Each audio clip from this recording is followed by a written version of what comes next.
Hello මොකද මම මේ මහරෑ කෝල් කරන්නේ? යකෝ නිදා ගන්න දීපන්කෝ. කොච්චර රෑ වෙලාද තියෙන්නේ?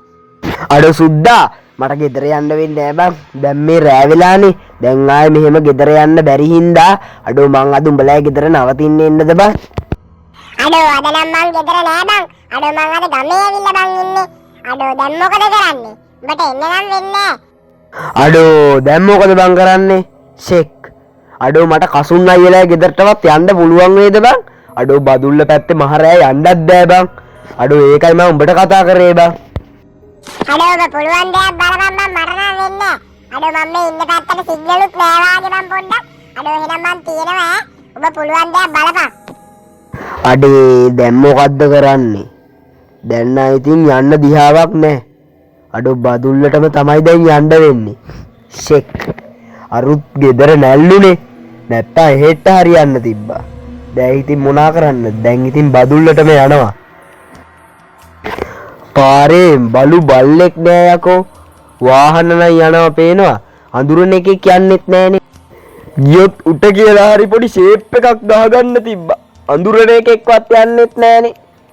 අඩෝ මට නම් බයේ බෑ. බදුල්ලේ හැදිලා තියෙන කතාවල හැටියට ওই පැත්තට දවල්ටවත් අඩෝ ඒ ගැන කතා කරනකොටත් මගේ පපුව හෝස් ගාලා යනවා බා. බදුල්ලේ ටික දුරක් යනකොට එක පාරටම තියෙනවා වංගුවක්. හරිද? ඕකෙන් කලින් ගියපු බස් එකක් පෙරලිලා තියෙනවා. අන්නේ පෙරලිච්ච බස් එකේ හිටපු මිනිහයි තව මිනිස්සු 42ක් එතනම මැරිලා තියෙනවා.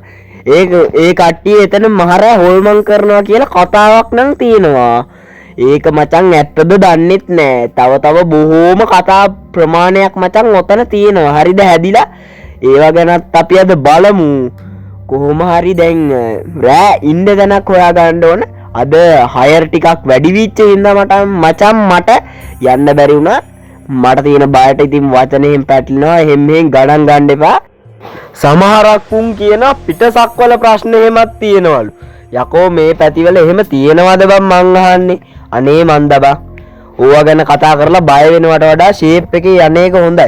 ඉතින් ඕගොල්ලන්ට කියන්න බැරි වුණා මම මේ යන්නේ අපේ කෂුන් බබර්ලගේ ගෙදර. එහෙ තමයි මචං මම මේ යන්න හදන්නේ. ඉතින් යාගන්න පුළුවන් වුණොත් හොඳයි. උන්ගේ ගෙදර තියෙන ගොඩාක් දුර. මේ කුඹුර පාස් කරලා තව කිලෝමීටර් 5ක් විතර යන්න තියෙනවා. ඒ කියන්නේ ඉතින් මචං ගොඩක් දුර. මම ඕගොල්ලන්ට අර වංගුවක් ගැන කිව්වේ. වංගුවක් ඒ කියන්නේ කන්දක් ඔන්න මේ හරිය තමයි මේ මෙන්න මේ හරිය එක පාටම කන්ද හරිද එළිය වෙනවා. එක පාටම කන්ද අඳුරු වෙනවා. මොකද්ද දන්නේ මචං හේතුව? ඔය ඕගොල්ලන්ට එළිය වෙලා පේනවනේ මේ පැත්තේ කන්ද. එක පාටම කන්ද අඳුරු වෙනවලු. ඉතින් මචං බස් එක නතර වුණා. නෑ බස් එක වැඩ පොඩක් අපි රිවර්ස් ගහලා බලමු. මේ වාගේ තැනකින් යනකොට මචං එහෙම නොබල යන්න බෑනේ. පොඩ්ඩක් බලලා යන්න අපි.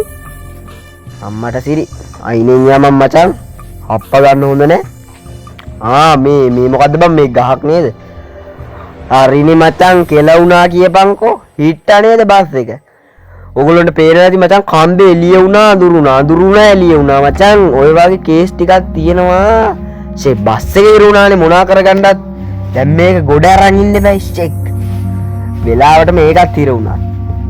පොඩ්ඩක් හිටන්. හරි මචං මම බස් එක ගොඩ ගත්තා. ඉතින් බස් එක දැන් ගොඩ ඇවිත් තියෙන්නේ. අපි දැන් බහැලා ෂේප් එකේ යන්. අඩෝ මම පොඩ්ඩක් මෙතන බලන් ආසයි බං. ආවෙකේ බලාගෙන මයන් පොඩ්ඩක් හිටන්. අනිත් පැත්තට පැන ගන්නකල් වැටෙන් පයින්න ඕනේ පොලිසියෙන් නෑනේ. වැටෙන් පයිමු අපි මචං ෂේප් එකේ. අඩෝ යන්නත් බෑ බං. අම්මට සිරි එකපාරට කළු වුණා නේද? අඩෝ ඔන්න එකපාරට එළිය වුණා. අඩෝ ඒකම කළුවර වුණා. ආන් එළිය වුණා. මෙතන නම් අභිරහසක් තියෙනවම තමයි. හැමතැනම එහෙම බං එළිය වෙනවා අඳුරු වෙනවා. මේ මොකද්ද? ගහක් බං. ගිහින් බලමු පල්ලෙහාට පොඩ්ඩක්. දැන් පාර හොයාගන්නත් බෑ බං. මේ පාර කොයි පැත්තද? ෂේ කළුවරයි යකෝ. අයියෝ කළුවර වෙනවා එළිය වුණා. කළුවර වුණා. එළිය වෙන්නේ නැද්ද? හෙලෝ මගේ ෆෝන් එකේ චෝච් එක තියෙනවානේ. මාත් ගොන් ගහක් චෝච් එකක් අතේ තියාගෙන ඒක ගහලා බලන්න දෙන්නේ. එකපාරට එළිය වෙනවා අඳුර වෙනවා බං. ඔයගොල්ලෝට පේනවද දන්නේ නැහැ බං. අර එකපාරට එළිය වෙනවා. එක පාරට අඳුරු වෙනවා බා. අඩෝ මොකද්ද දන්නේ නැහැ නේ කේස් එක. අඩෝ